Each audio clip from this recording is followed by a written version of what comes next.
si sistem imun ini. Nah ini ya, ini sebenarnya nggak sulit ini. Di sini kan ada antigen. Kalau seandainya ini dimisalkan yang di bagian ini adalah tubuh kita. Ini kan di diagram ini sudah kelihatan. Ada antigen yang mau masuk ke dalam tubuh kita. Nah, nanti antigen ini pasti langsung akan direspon oleh ini. Bisa ada yang merespon, ini adalah makrofag. Ya, dan makrofag itu nanti begitu ada antigen masuk, itu langsung ini akan memberikan respon, merangsang limfosit T. Ya, limfosit T ini kan sebenarnya ada 3 ya. T helper, kemudian T sitotoksik, T memori. Nah, di sini yang dirangsang oleh makrofag itu adalah T helper, di mana T helper ini bisa saja reaksinya dia akan mengaktifkan sel T sitotoksik, atau dia bisa saja langsung mengaktifkan sel limfosit B. Kalau yang diaktifkan limfosit B, limfosit B itu akan aktif, kemudian menghasilkan antibodi yang sesuai dengan untuk merespon antigen yang masuk. Misalnya kalian dapat vaksinasi COVID ya, berarti kalau itu terbentuk antibodi yang memang untuk melawan COVID ya, karena ini sifatnya sudah spesifik, bukan yang tadi. Sebaliknya, kalau dia merangsang T sitotoksik ini juga nanti akan memberikan respon juga. Dia akan mengaktifkan sel T memori, kemudian sel T sitotoksik yang lain untuk dia nanti menghancurkan sel-sel yang ada. Ya, jadi bisa dua arah ya untuk responnya seperti itu. Nggak sulit kan? Nah, kalau nanti dilanjutkan pada yang berikutnya, ini bisa dilihat di sini. Ada pengikatan antibodi ke antigen, di mana di sini merupakan kita lihat mekanismenya melalui efektor ya, dengan kekebalan humoral. Ini ada banyak cara. Cara yang pertama ini misalnya ada virus masuk atau bakteri yang masuk ya, maka antibodi ini akan menetralkan dengan cara menghalangi ya, atau mengikat virus yang masuk. Ini dikatakan istilahnya opsonisasi ya. Nah, ini virusnya kan diikat seperti ini ya, opsonisasi, atau bisa melalui mekanisme aglutinasi.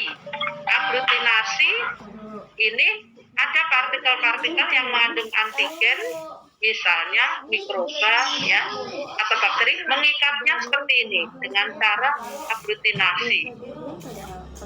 Atau cara yang ketiga dengan cara presipitasi atau pengendapan antigen.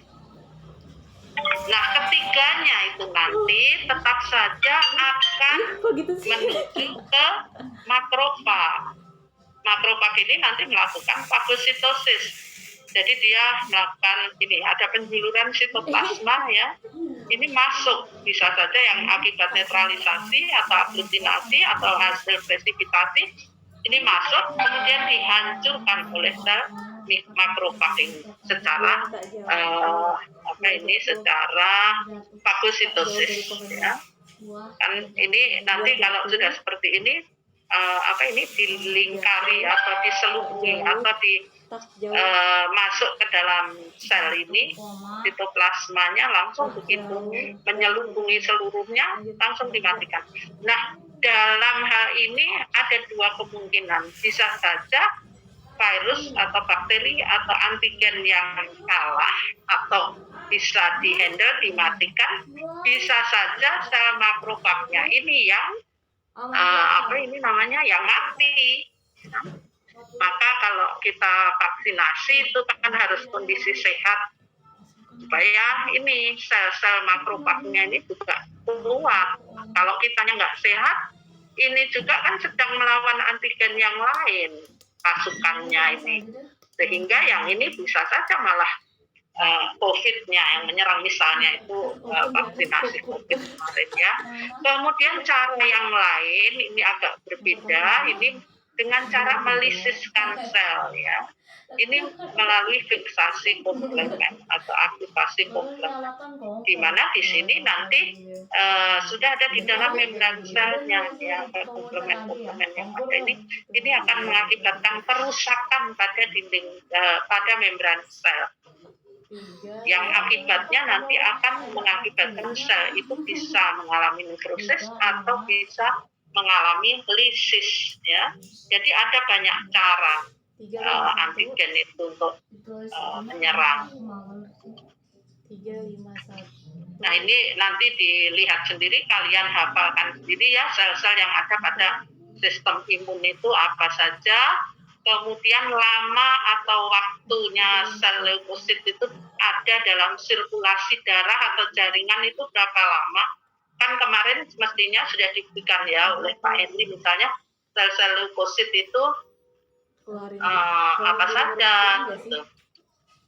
Misalnya ada neutrofil, eosinofil, monosit atau makrofag ya. Ini waktunya itu berbeda-beda di waktu atau masa hidupnya ya. Kalau di dalam darah misalnya nih neutrofil, dia bisa tahan 10 jam. Tapi kalau di dalam jaringan lain itu 1 sampai 2 hari. Eosinofil juga seperti itu. Nah ini harusnya maksud Ibu sel-sel leukosit ini jenisnya apa saja, ada granulosit, agranulosit, ya. Kemudian ada limfosit, neutrofil, eosinofil, monosit, makrofag. Ini harusnya di dosen yang pertama kemarin sudah diberikan, sehingga pada saat kita bicara sekarang itu kalian sudah masih ingat gitu ya, ciri-cirinya itu seperti apa. Kemudian sel-sel sistem imun yang sifatnya spesifik, tadi juga di diagram tadi udah Ibu singgung, itu kan ada sel T ya, tadi limfosit T dan sel limfosit B. T-nya tadi ada 3 ya, T helper, sitotoksik, dan T memory. Katakan T memory itu memang kalau kita sudah pernah divaksinasi dengan itu, begitu ada serangan lagi itu antibodi langsung memberikan respon ya.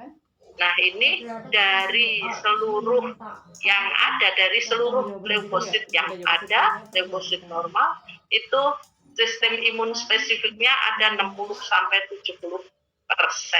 Ya. Kemudian terdiri dari eosinofil dan neutrofil. Jadi itu. Nah di sini ini sebenarnya mengulang juga seperti yang tadi ya. Kalau ada antigen masuk, regulasinya seperti apa ya, makrofag, kemudian nih gitu ya. Tapi sebenarnya kalau ini kan yang secara seluler ya. Kalau yang secara fisik sebenarnya begitu ada antigen masuk kan sudah merespon juga ya. Misalnya kulit itu tadi terjadi inflamatori, kulit gatal-gatal dan lain sebagainya. Nah ini harusnya kalian sudah menguasai yang seperti ini. Ini juga ya seleksi antibodi yang sifatnya monoklonal. Ini bisa untuk pembuatan vaksin misalnya ya. Nah ini sistem imun spesifik itu sifatnya seperti ini, mengenali benda asing, kemudian sensitasi sel sistem imun, kemudian benda asing yang sama bisa dihancurkan. Biasanya ada sinergi dengan yang non spesifik.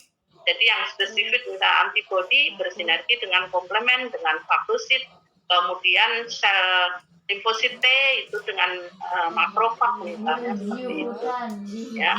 Kemudian yang sifatnya humoral itu ada limfosit B, kemudian sel B ini. Nah, ini mekanisme yang Ibu tulis di sini ini yang ada pada diagram tadi yang di awal Ibu sudah jelaskan. Nanti tinggal kalian baca aja dari sini, lihat gambarnya ya. Kemudian sistem limfoid. Nah, ini limfoid ini juga mengandung sel-sel sistem imun yang terdiri dari ada sel-sel limfosit, sel-sel epitel, ya. Kemudian ada organ-organ limfoid primer yang perannya di situ untuk pemasangan limfosit T dan limfosit B. Organ limfoid primer itu apa saja?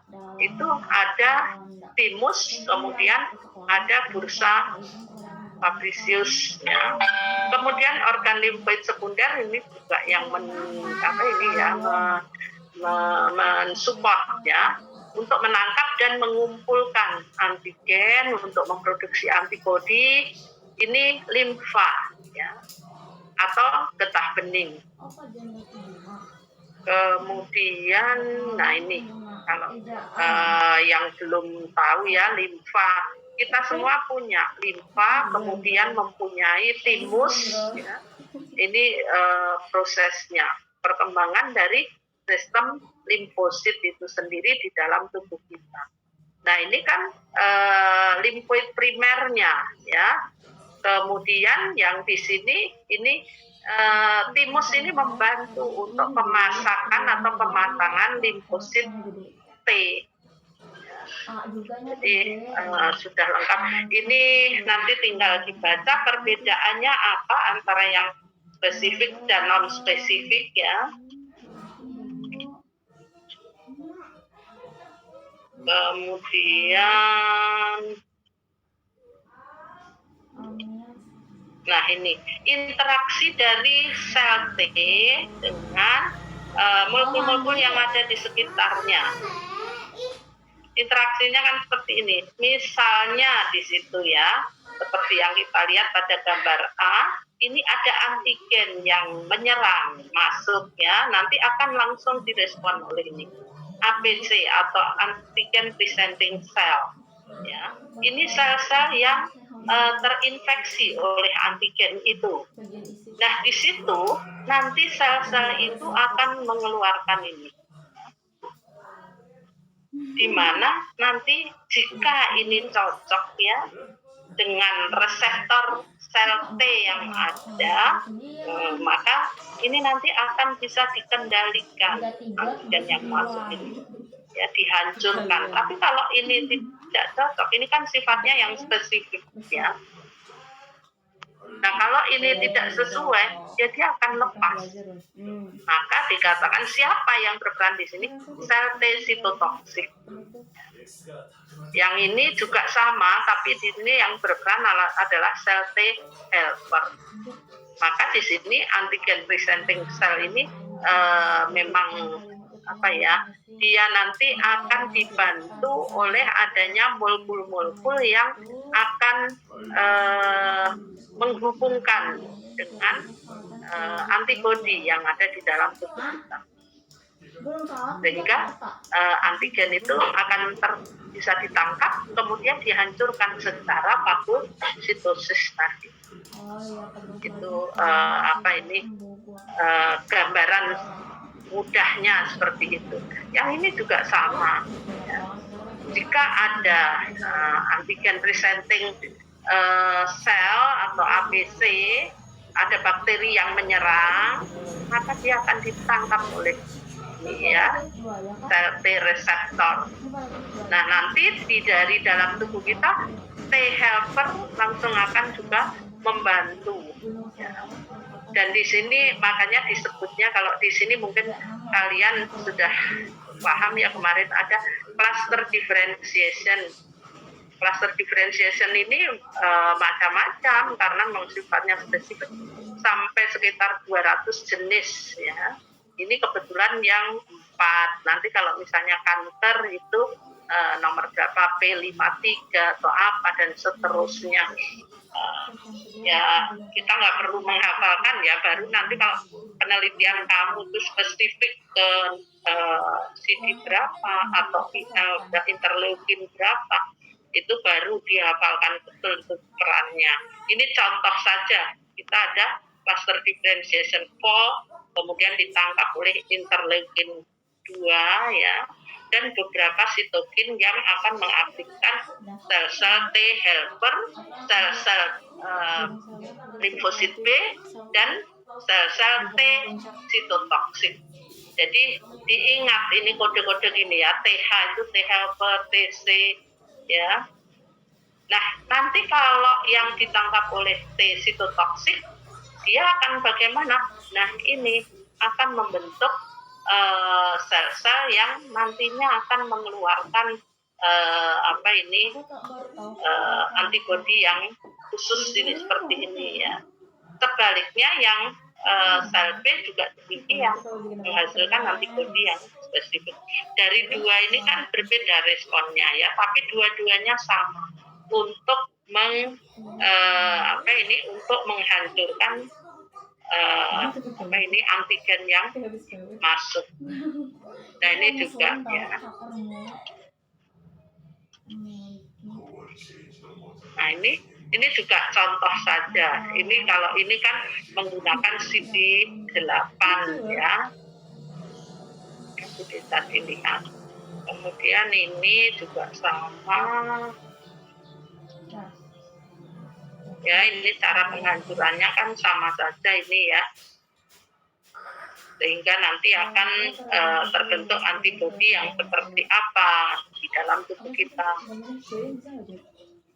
Itu memberikan banyak gambar itu sebenarnya supaya kalian banyak ingat ya. Nah di dalam sistem imun kita itu ada yang disebut sebagai determinan, faktor yang mempengaruhi sistem imun yang non spesifik tadi. Faktor yang mempengaruhi ini atau determinan ini apa saja? Yang pertama itu spesies apa itu sangat menentukan respon imunnya ya. Kemudian faktor keturunan dan usia ya. Faktor keturunan itu tiap orang itu punya sistem imun yang berbeda-beda. Jadi nggak boleh disamakan. Nah, gunung ini kok lemah banget sih, gitu aja cuma kena udara dingin saja terus langsung sakit ini gitu.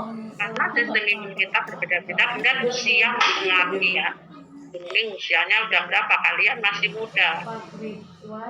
Kemudian suhu ya, juga merupakan determinan. Kemudian sistem hormonal ya. Kemudian ini sistem hormonal itu misalnya yang penderita diabetes ya dengan penderita hipotiroid, hipotiroidisme, itu tentu saja berbeda dengan orang yang secara hormonal sehat ya. Yang diabetes ini kan karena ada gangguan pada hormon insulin ya. Yang hipotiroidisme ini juga ya penghasilan hormon tiroidnya sangat sedikit. Bisa saja ini nanti mengakibatkan infeksi pada kelenjar adrenal atau juga bisa mempengaruhi ke hormon steroid dan seterusnya. Kompleks ini ya, tapi bisa diikuti sebenarnya. Kemudian karena faktor nutrisi itu juga mempengaruhi apakah respon imun kalian itu bagus atau enggak ya.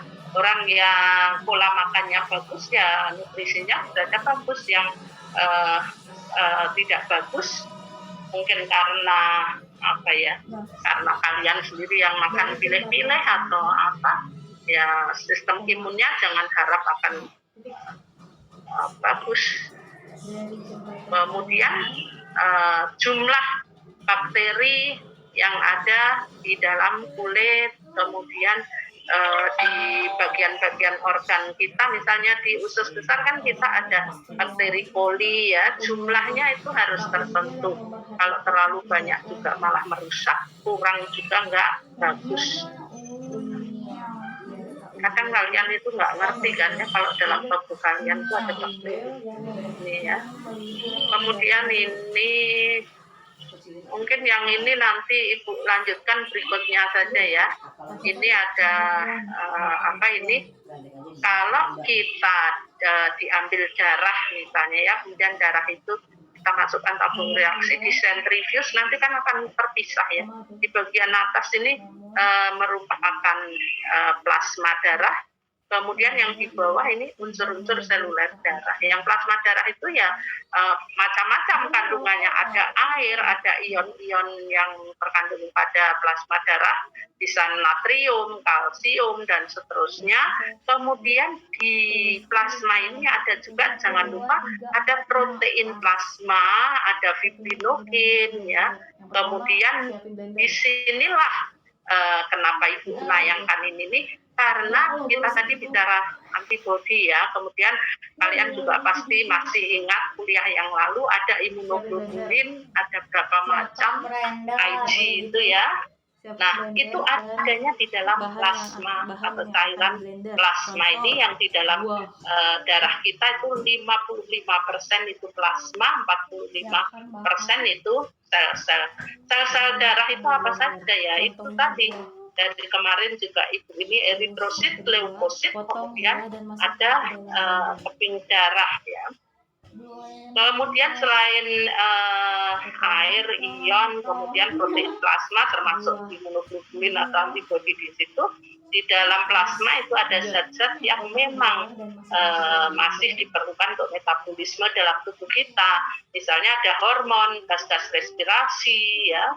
Kemudian produk-produk buangan metabolisme dan lain sebagainya. Itu untuk gambarannya ya. Terus colok. Kemudian ini sekilas proses pembekuan darah ya. Nah, ini kita bahas berikutnya saja. Kira-kira ada yang ditanyakan sampai di sini? Sambil nanti menunggu Roni mencari waktu ya, Ron ya. Cari waktu untuk ganti ini ya, nanti Bu kasih materi lagi. Ini setelah ini sebenarnya materinya kan hipersensitivitas itu apa, kemudian alergi ke situ sebenarnya ya. Tapi waktunya ini sudah, nanti roomnya keburu dipakai lagi. Jadi cari waktu lainnya. Ada yang ditanyakan? Mudah-mudahan tidak ya, karena udah diulang-ulang terus. Materi juga sudah Ibu berikan. Baik, kalau tidak ada yang ditanyakan, Ibu akhiri ya sampai di sini. Nanti Ibu WA-WA aja sama Roni waktu yang ditentukan untuk penggantinya itu kapan ya. Oke, selamat belajar, jaga kesehatan ya. Dan materi yang Ibu berikan itu dipelajari, jangan hanya didiamkan. Paling tidak dibaca, ini apa sih ini gitu ya. Kalau nanti pas kuliah lagi ditanyakan, jadi enggak ini kalian Ibu ngajar, kalian pikirannya ke arah mana ya, seperti itu. Baik, Ibu akhiri. Wassalamualaikum warahmatullahi wabarakatuh. Waalaikumsalam warahmatullahi wabarakatuh.